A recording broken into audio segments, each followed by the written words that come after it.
This is Still Searching. Hi, welcome to Still Searching. Can you introduce yourself to everyone and then tell us what you do? Sure. My name is Dr. Mercedes Fabian, and I'm a forensic anthropologist. So, what is that? So, forensic anthropologist is an expert in the human skeleton, and we assist with identifying and examining human skeletal remains. Okay. So, new question popped in already. How or when did you decide that that was your interest? Because that's kind of like not the mainstream. Yeah. So I wanted to be in law enforcement since the seventh grade, Oh, and that's what I got my undergrad degree in. awesome. Was criminal justice and sociology, but I had a knee injury, and so that stopped me from being able to go to the academy. Yeah. And so I had to ask myself what else I could do because I didn't want to leave the field. Yeah. And I've always had a very strong stomach, and I love puzzles. Yeah. And it kind of fits. Different pieces are part of like my blood, my Yeah. family. And so I did a lot of research into it and decided I would just go for it. And And then probably went to school for a long time. oh yeah, very long time. Like I'm a PhD, and That's it was a awesome. long time. Yeah, but now you're teaching other students. So talk a little bit about that. How is that for you to kind of pass this knowledge on that you guided yourself into, I guess you could say. It's really nice. I try to approach it in a different way than what I experienced. So I try to provide as much information to my students as I can about the field and how difficult it can be at times, but also how rewarding. And so I teach because I consult on the side, and a lot of it is volunteer, which I'm fine with because I love doing it and helping You just want people. to help. Yeah. But I've also found that I do enjoy teaching, especially now that I get to teach a lot of forensic stuff Yeah. and my actual field, forensic anthropology. And so when it clicks for students, it's really nice, and it's nice to be able to see how the future of the field can be changed for in a positive way.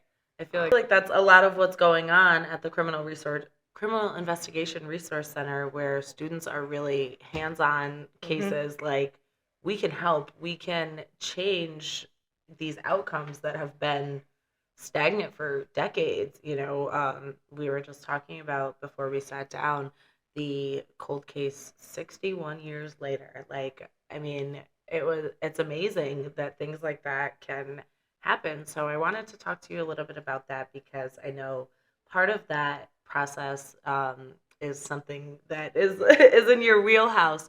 So they figured out through genetic, or I'm gonna tongue twist this one, familial. What's the I? Investigative genetic genealogy. Yeah, there we go. So many letters. So they figured out that this man was likely the suspect in 61-year-old homicide. Um, he had already been deceased for quite a while himself, so they exhumed his body. So talk a little bit about what a forensic anthropologist would do in that kind of situation, or just in general in exhum doing so well. What would you do, for an exhumation? What is your role in that? And So with exhumations, most of the time it is with cold. Well, I guess they don't like to use cold cases anymore. Unsolved. yeah. Yeah. But we can help a lot, especially if it's been a significant period of time from when the individual was deceased, because depending on whether or not they were embalmed or put in, a metal coffin versus a wooden coffin, there might just be bones left. Yeah. Right. Or sometimes you can have soft tissue still left behind. And so, what a medical examiner will do is read the soft tissue and tell you what happened to the person. My job is to look at the bones. And so, it's really helpful to have a forensic anthropologist when any bones are involved because that's what we're an expert in. Right. And so, we can help with identifying the person, identifying the bones that are needed to send away for DNA testing. To make that match. Yes, exactly. We can help with any other information about the individual if it was perhaps a victim. things like that. And so when we're at an exhumation, we're very helpful, I like to think. Yeah. Also, if it's been a much older case and perhaps they were buried like in a wooden coffin, sometimes, the coffins collapse. And so you actually have to look for the bones and identifying just whether or not what you're seeing is A bone or not. yeah, exactly, or a stick or a stone or anything like that Yeah. can be really helpful and is necessary too. So you definitely get your hands dirty as well Oh, yeah. as, being in the classroom. That's great. Yeah, you get right in. Like physically. Yep. So you said, you mentioned when we were just talking about that, in the cases of a victim. So I'm sure that's probably what pops into most people's heads when they hear, okay, forensic anthropologist, you're looking at the victim's bones to see what happened to them or how long they've been there or things like that. So can you talk a little bit about what that process is like versus exhumation? So it's obviously case dependent. Right. So sometimes you just have found skeletal remains or found remains that are in later stages of decomposition and we get called in, or you have an exhumation where the person might not be identified and that's the point of it. Yeah. But in those cases where it's just found skeletal remains, you're looking at the bones and it's kind of cliche, but they do tell a story. Yeah. Right. And so you're looking at certain features to identify age, sex, stature, population affinity, and then also you can look and see if there's trauma, if there's any pathologies and diseases, and so you can help with either figuring out what might have happened to that individual if it's left behind on the bone, or perhaps identifying the person, who they were, yeah, and then that leading to or both. Yeah. Right. It just depends on the case. Yeah. And I know we've spoken in the past about, there are some specific circumstances like different things happen to a body and bones in water as opposed to if they're buried, say, in a shallow grave or in a grave. And then we talked about how things can kind of become unearthed after years. And it seems like, man, how did nobody find these? But that happens, right? Oh, it happens all the time. So Yeah. how does that happen? So a lot of people will walk by places and they might not even notice a smell, or they might notice a smell and not really, associate it with perhaps a decaying body. Yeah. If you don't know that smell, it's kind of hard to say, yep, that's it. Exactly. And most of the time you're not going to say, oh, but that's definitely human either. Right. And so that's one way. Other ways are scavengers. So animals move bones and pieces of bodies all the time. The earth shifts, right? And there are changes in, how vegetation, water levels, all different kinds of things that shift the environment. And so depending on where the body is, if it's buried or in water, that's going to, either reveal it in one way or another. And that's how. Especially, we've had such crazy climate and everything lately, especially in New York where things are definitely. just not the way they have been and seems to have shaken things up a little. Yeah, and that's also why it's really important to have a forensic anthropologist too if you're searching, because we're trained not just in looking at the remains but also in finding them. Yeah. And so we look for surface, we call them surface burials, or clandestine graves where they're hidden, right? Okay. And so we can read the environment to help with identifying And where that a person also might be. usually gives sort of a kind of a profile on the whole, either maybe a suspect or Yes. the crime or circumstances. Context is These key. all these things end up layering in, or like you said, pieces of a puzzle. Yes. So let's talk a little bit about water decomposition because it's kind of a strange topic, but it's fascinating, and I think. There's this common belief that people just throw people in water trying to hide a crime, but I think that's a thought that it's just an easy way to get rid of a body. That's not the case, right? No, it all really so I'll probably say context 100 times. But it depends on the water, and it depends on what's living in the water, the time of year, the type of water. So water decomposition is very complex, and currents alone can change where the person ends up. If there's any kind of fish or other things that might, eat the decaying body. There's a lot of different things that go, into how or what happens to the person after they die if they're put in water. If it's really cold, like in New York, what can happen is if the person is placed in water, it can freeze, right? And so it slows decomposition down significantly. So Yeah. you might actually see some soft tissue after a longer period of time because they were frozen. Yeah. And so that kind of throws a wrench into things because it's very unusual. Is that like easy to identify then if the body's found after being frozen for a while, or does it kind of throw off the timeline a little? It can throw off the timeline a little, but that's part of like the expertise of a medical examiner as well, is understanding be able to look at tissue to And see if it's tell been how frozen. old. Right. But it can throw it off because You're like, it's oh my god, it's a fresh sapping it. body. Yeah. Mhm. Yeah. Especially if you're someone who doesn't know and you see it. Yeah, for sure. So what else can you be called in for? So I know there's an array of things, and you've worked on, several different things, like you said, volunteer mostly, which is awesome because I was just watching a show actually before we came to do this interview that they had only 5 forensic anthropologists like in that state, and they had called on this woman, and I was like, hey, I'm about to talk to one. But so just all, sorry to be broad, but kind of No. all encompassing, what does forensic anthropology cover?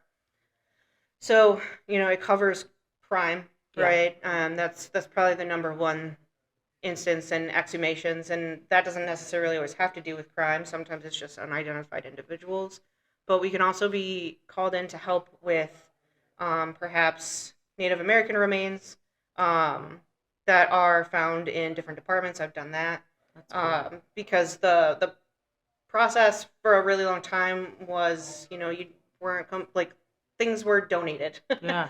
to schools and to departments science and- for right, yeah. for teaching, and now we're kind of realizing that we really need to have a full inventory of what we have and where it came from, and where Understand it better, where it belongs. And so I've assisted with identifying Native American remains and returning them. Also just inventorying and trying to identify what's the word, provenance Okay. for remains. So it might not be Native American, but trying to understand where they came from, Yeah. right? Were they medical samples or whatever, or were they just found somewhere else? Yeah. I've helped with poorhouse cemeteries. So those are like, 100 plus years old, where people are numbered instead of given, names and graves. So trying to kind of organize that and give these people like a voice again. That's awesome. That's Animal great abuse work. cases. Thank you. You're welcome. I've helped with animal cruelty cases or possible animal cruelty cases, trying to just identify if there's trauma. Wow. In certain instances with pets and things like that. There's a lot. Yeah, it seems that way. So what are their options? Like you can teach and but like, can you go and be a specialist somewhere? Can you, like, what can you do with that? There's a lot that you can do. So you don't necessarily have to get your PhD. Most of the time, a master's exciting is to some people. Yeah, right. You find this out later. No, but I'm sure it's good, and it gave you that extra knowledge and that extra ability to go and teach more students. So kudos to you. Thank you. But I would say, so there are a lot of programs. You have to figure out what you want to do with it. Yeah. Right. So you can work in a museum with layer collections. A lot of times certain bigger cities have actual departments of forensic anthropologists. Yep. So you're working on cases that way. Like New York City, right? I was going to say probably places where they have a lot more remains found. Yep. There's also stuff with the government. So you can help with different cases where you have unidentified war dead. That's what I was going to ask about, like historical remains, kind of. That's really interesting. Yeah, and I went to Hawaii for a short period of time as an intern and did that. And that was one of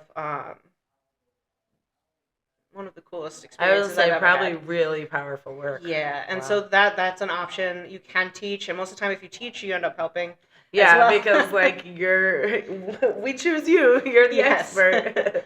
But I like to tell my students who are interested in it that getting a criminal justice background is also important, Yeah. rather than focusing only on anthropology. Right. Because what it does is it helps you with being able to create a bridge between law enforcement officers and personnel and like the science side of things. So we're Mhm. basically right in the middle. We're Yeah, you interdisciplinary. kinda- Yeah, we're that bridge. And so having an education that is more rounded, well-rounded, will be helpful in the future. Yeah. Yeah.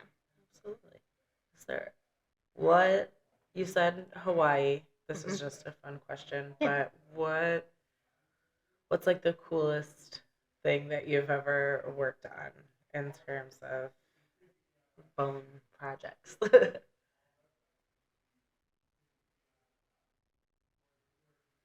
I would say the most impactful is it's hard to choose, but would be exhuming a victim of a case that I've been working on for a while, helping out with, um, and just being able to directly help the victim in that way.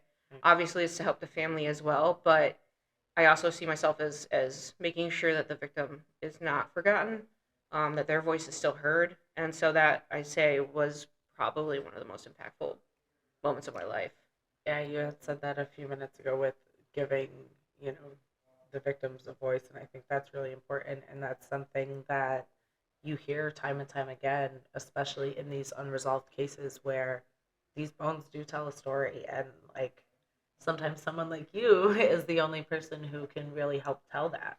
So that's really amazing. Yeah, and they're not forgotten. I mean, Yeah. that's it's important for the victim and for the family. So Well, and I think that recently, like, I cried watching the announcement of the 6 decade, I mean, cold case, to see that woman's family members, finally get that answer. Like, yes, they're still going to grieve. They've been grieving, oh yeah, but like, they know now, they know that she wasn't forgotten. Just like you said, I think that's the biggest thing is like, after all those years, of course, they're not going to forget their family member, but it's hard to imagine that this like group of strangers that or Right. acquaintances is really pushing for justice for your family member also, but it is Yeah. that's Oh the yeah. case. Yeah. Law enforcement, other forensic anthropologists, other people in the criminal justice field, we still care. Yeah, for sure. Yeah. And that's one of the messages that I definitely try and get out there, because there's a lot of bad stuff in the world, and Yeah. there are people that care. And so thank you so much for being one of those and Yeah, of for course. chatting with me. Yeah. This is Still Searching.